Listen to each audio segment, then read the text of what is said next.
saludamos a Eduardo Bonilla, él es el secretario general de Comunicación de la Presidencia de la República. Le damos la bienvenida.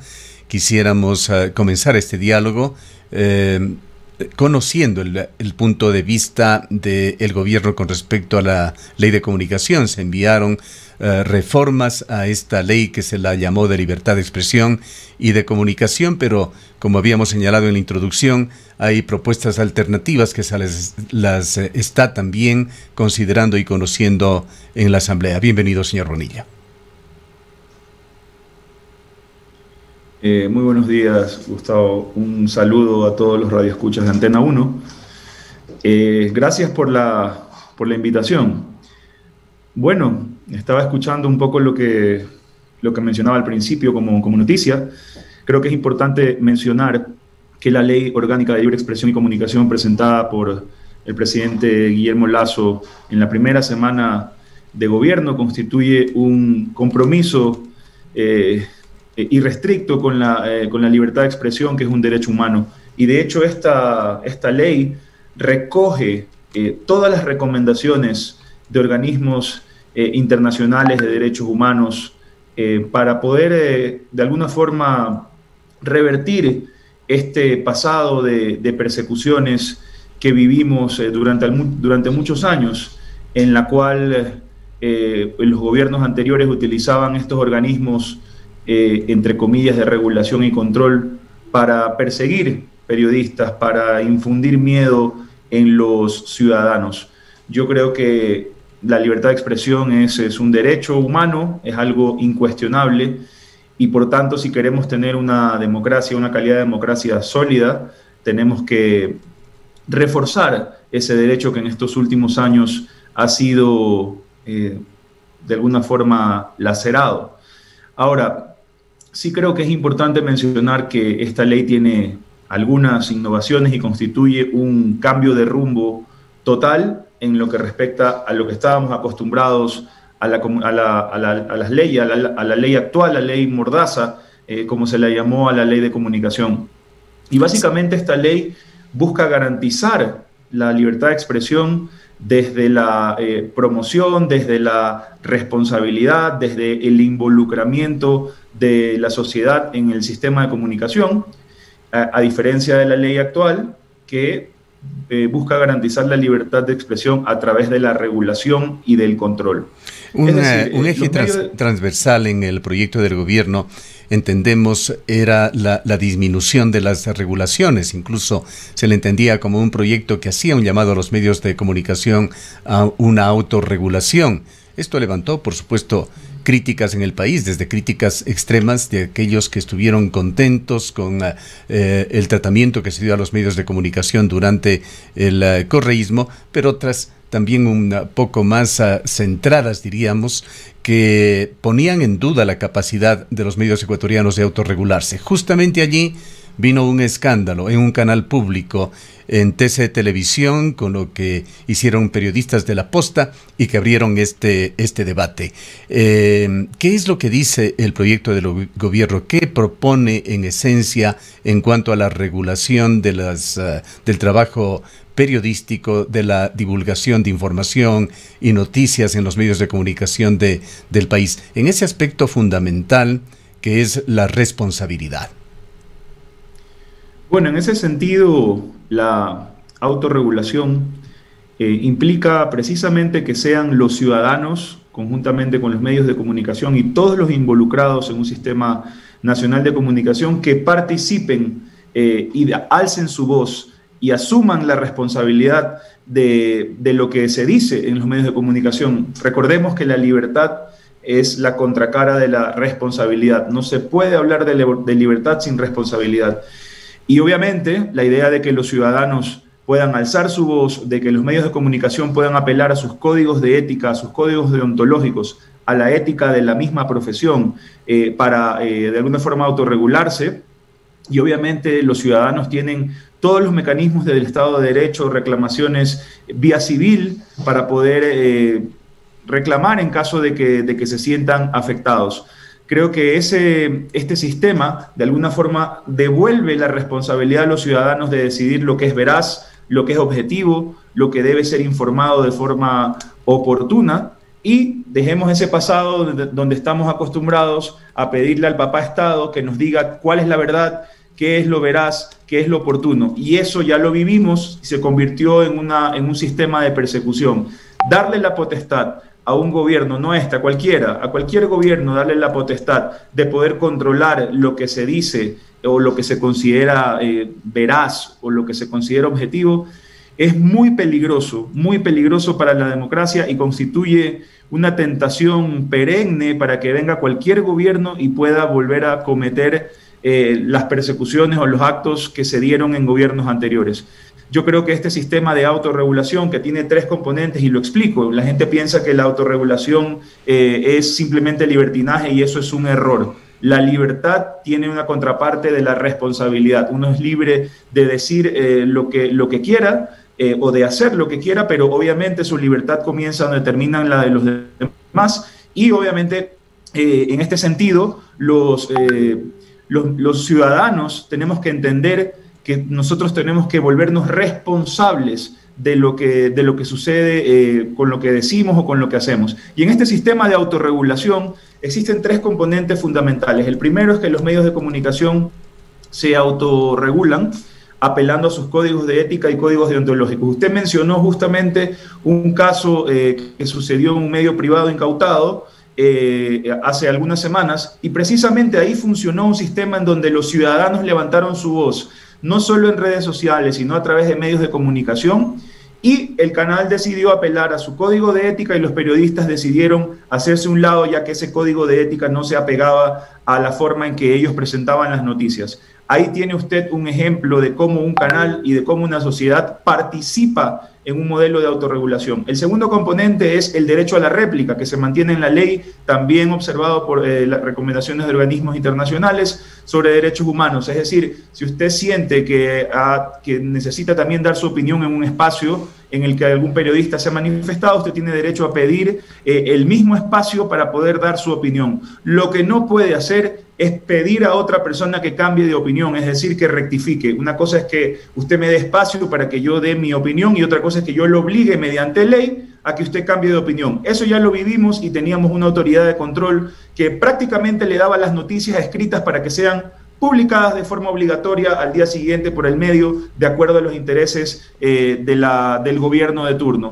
¿Qué conoce usted? ¿Qué conoce, licenciado Bonilla, usted sobre lo que está proponiendo la bancada de Pachakutik, que lo ha entregado con una declaración de Dina Farinango, una asambleísta de Pachakutik, criticando indirectamente al proyecto del gobierno? Textualmente, lo habíamos señalado, ella dijo ayer que el proyecto de Pachakutik entierra el libertinaje que está proponiendo a través de un proyecto simple el gobierno nacional.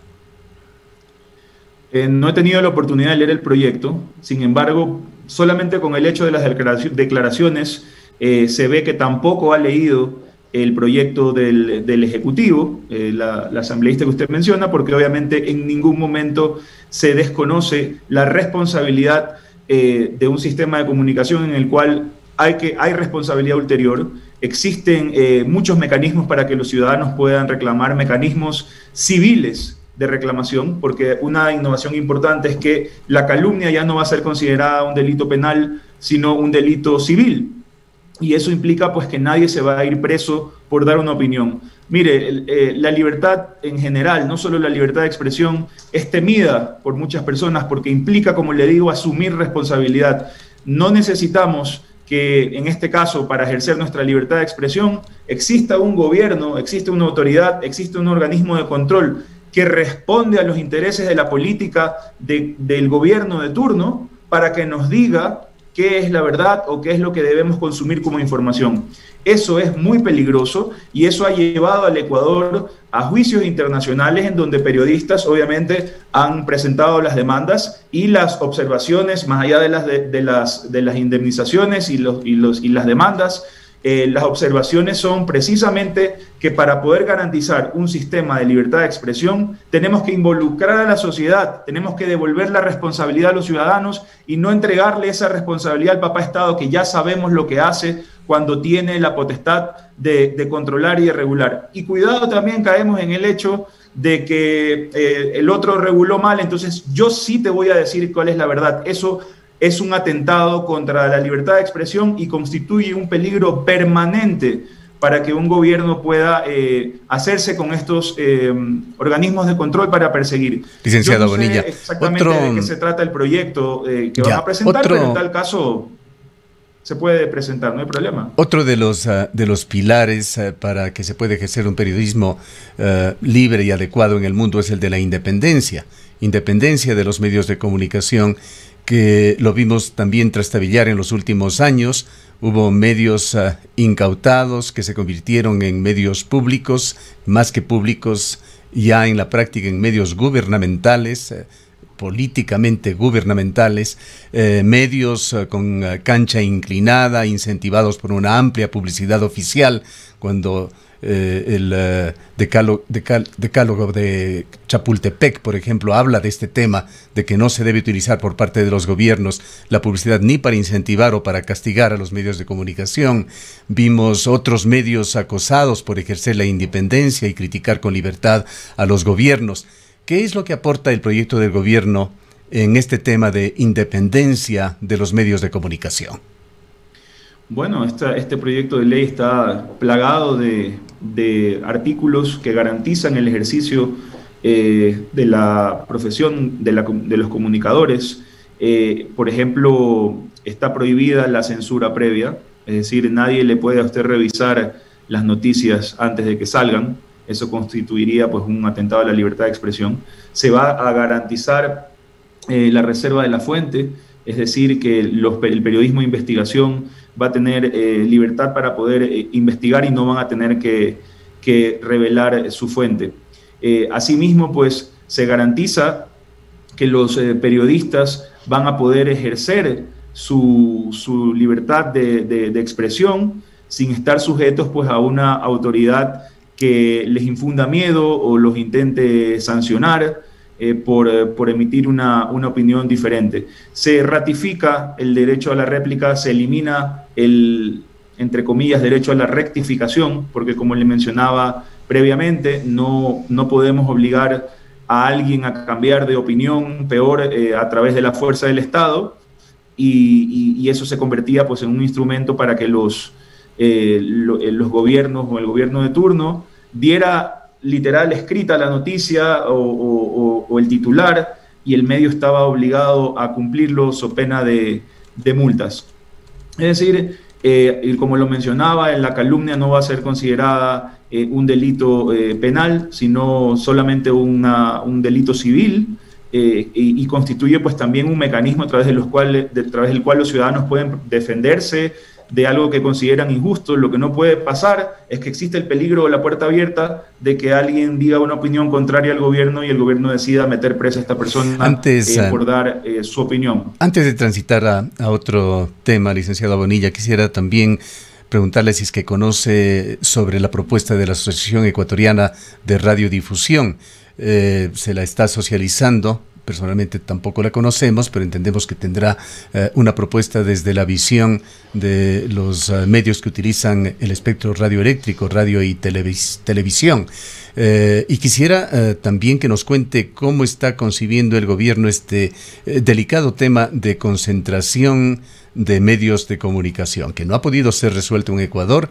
Hay casos flagrantes, como el caso del alcalde de Quito, Yunda, que maneja una cantidad de radios, el caso de El Fantasma, que maneja una cantidad de medios de comunicación, situaciones que no se han corregido, a pesar de que existen prohibiciones muy claras y específicas en cuanto a las concesiones de medios en Ecuador. ¿Qué es lo que va a hacer? ¿Cuál es la política del gobierno de Guillermo Lasso con respecto a la distribución de frecuencias en el espectro radioeléctrico?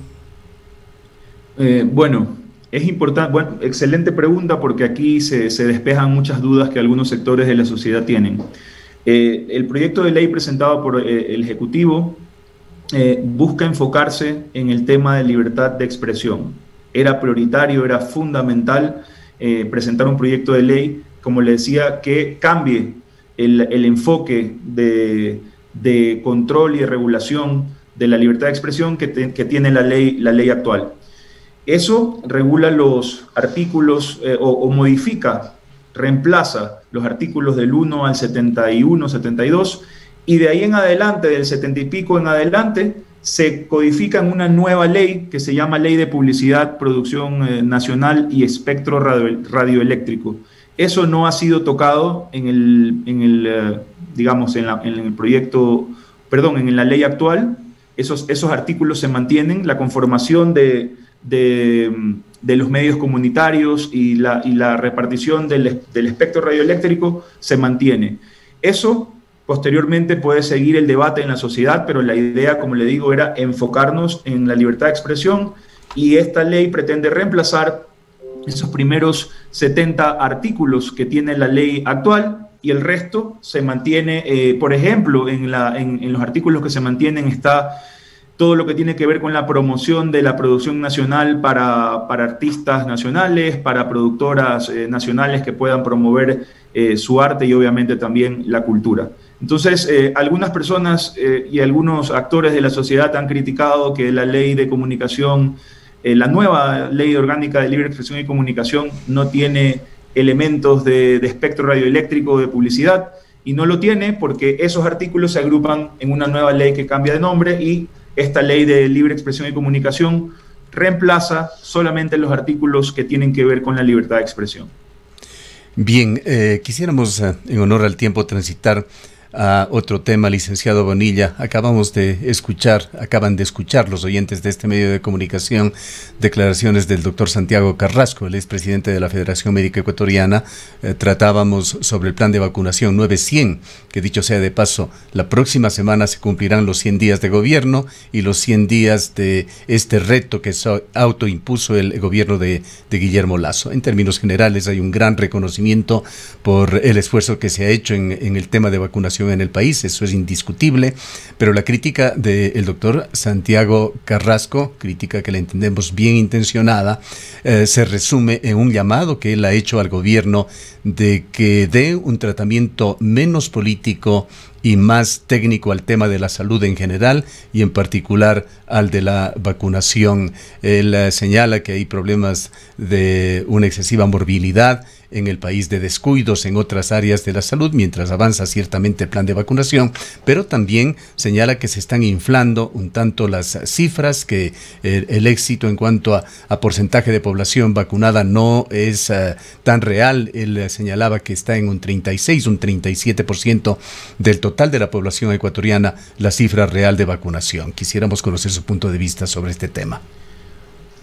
Bueno, sin duda que la salud en su componente universal tiene muchas aristas y muchos problemas que tienen que ser resueltos, problemas que vienen de años. Pero el principal programa de salud, y además que se convierte en el principal programa de reactivación económica, como siempre lo ha mencionado el presidente Guillermo Lasso, es el plan de vacunación. La meta que parecía imposible desde el principio, lograr que 9 millones de ecuatorianos se vacunen en los 100 primeros días con 2 dosis, es hoy ya casi una realidad. Estamos con poco más de 10 millones de primeras dosis colocadas y poco más de 7 millones, o cercano a los 7 millones y medio de segundas dosis, con lo cual estamos muy cerca de llegar a la meta. El día 7 de septiembre se cumplen los 100 días del plan de vacunación, y obviamente la ministra de Salud inclusive está muy optimista de que vamos a llegar a la meta antes de esa fecha. Yo creo que este plan de vacunación debe servir como un ejemplo y que debe llenarnos de orgullo, porque más allá de que esto pueda ser o no considerado algo político, esto ha sido una meta que se ha logrado gracias a la participación y al esfuerzo de todos los ciudadanos. Si de eso se trata la política, pues enhorabuena. Bienvenido sea que los ciudadanos participen y que todos de alguna forma contribuyen con un grano de arena en este plan de vacunación, que gracias no solamente al gobierno con sus instituciones como el Ministerio de Salud, las Fuerzas Armadas, el CNE, la Vicepresidencia de la República, sino también la empresa privada que ayudó a no solamente la parte logística a acelerar el proceso de vacunación, sino también contribuyó donando todos sus puntos de contacto, de comunicación, para ayudar a difundir el plan. También tengo que mencionar a los medios de comunicación, todos de forma gratuita, de forma voluntaria. Algunos coordinaron con nosotros algún tipo de campaña, otros lo hicieron por cuenta propia, pero toda la sociedad civil, los ciudadanos a través de las redes sociales han contribuido a que este plan sea una realidad. Más allá de lo que haya que mejorar y que viene en camino toda una reforma en el sistema de salud, nos llena de orgullo, nos llena de esperanza poder haber logrado este desafío, que además se convierte en un desafío que lo observan internacionalmente y nos volvemos ejemplo para el mundo. Yo creo que este es un ejemplo de lo que podemos lograr desde el Gobierno del Encuentro cuando planteamos esta nueva forma de hacer política en donde involucramos a los ciudadanos para lograr las metas. Así como hemos logrado este desafío y la gente le ha dado su confianza al presidente Guillermo Lasso, asimismo se viene nuevamente el plan de reactivación económica post-vacunación y obviamente les pedimos a la ciudadanía que con esa misma confianza y con esa misma participación todos aportemos para lograr lo que todos queremos, que es reactivarnos, para generar empleo y salir de esta crisis económica. Para finalizar, licenciado Bonilla, hablemos brevísimamente sobre el viaje de Guillermo Lasso que está ya terminando, el viaje a México. ¿Qué es lo que se trató allá? ¿Qué es lo más importante? Y si algo nos puede decir también sobre un fenómeno que afecta mucho, positiva y negativamente al pueblo ecuatoriano, particularmente a esta zona austral del país, que es el de la migración. La tragedia de la migración vista desde un punto de vista, la enorme cantidad de dólares que este sacrificio de los ecuatorianos trae al país y que ayudan a la economía. ¿Qué se ha tratado también sobre este tema? Creo que la visita a México ha sido un éxito y esta apertura que nos ha permitido acercarnos mucho más a esta realidad de firmar un acuerdo de libre comercio con México para poder acceder a la Alianza del Pacífico también se origina en lo que le mencionaba, en una serie de reformas que han dado una señal de confianza y de optimismo no solamente a nivel local, sino a nivel internacional. Y eso obviamente parte de la política del presidente Lasso de poner más Ecuador en el mundo y más mundo en el Ecuador. Con esta visita no solamente nos acercamos a esa meta de integrarnos comercialmente con un país hermano como México, sino también se tuvieron otras reuniones de carácter para atraer o con inversionistas para poder atraer inversión extranjera que de alguna forma es necesaria para poder generar más emprendimientos, más empresas y obviamente crear más plazas de trabajo, y para eso necesitamos acuerdos de comercio con el mundo, generar oportunidades y atraer inversiones para poder generar empleos, que es lo que la gente está pidiendo. Con respecto al drama humano que viven los ecuatorianos con el tema de la migración, que son víctimas además del chantaje de los coyoteros y que los mandan en condiciones infrahumanas, también fue otro de los puntos que se está tratando con México y obviamente también con Estados Unidos, ya que México es el país de paso para llegar allá, y buscar mecanismos que permitan de alguna forma frenar este tráfico ilegal de personas, y creo que con eso, con el esfuerzo de ambas naciones, se va a caminar en ese sentido. Para finalizar, licenciado Bonilla, voy a cerrar con un pedido. Guillermo Lasso fue muy abierto cuando candidato con este medio de comunicación, estuvo en múltiples ocasiones. Aspiramos que no pase lo mismo que ha sucedido con presidentes del país que buscan mucho a los medios de comunicación cuando candidatos, y cuando llegan a la presidencia de la República se olvidan de que existen medios regionales que quieren también escucharle, que quieren también entrevistarle. Ojalá en algún momento podamos tener al señor presidente ya en calidad de tal como entrevistado nuestro, y usted está muy cerca de él, a que nos ayude con este propósito, pues quisiéramos hablar con él temas de interés genuino local. Gracias por habernos acompañado. Gracias a usted, y bueno, a propósito de los 100 días tendremos alguna gira de medios, algunas entrevistas de las que obviamente sería importante que usted también forme parte. Muchas gracias por la invitación, y aprovecho para recordar a los ciudadanos que se coloquen su segunda dosis y que además ingresen a pasaportevacunación.es para que accedan a descuentos, beneficios, promociones en más de 500 locales comerciales a nivel nacional. colócate la segunda dosis, dile sí a la vacunación, sí a la vida. Muchísimas gracias por su presencia. Han escuchado al secretario general de Comunicación de la Presidencia de la República, el licenciado Eduardo Bonilla, quien tiene un máster en Economía y un máster en Acción Política y acompaña al Gobierno Nacional en la dirección de este delicado tema de la comunicación. Las 8:28 minutos.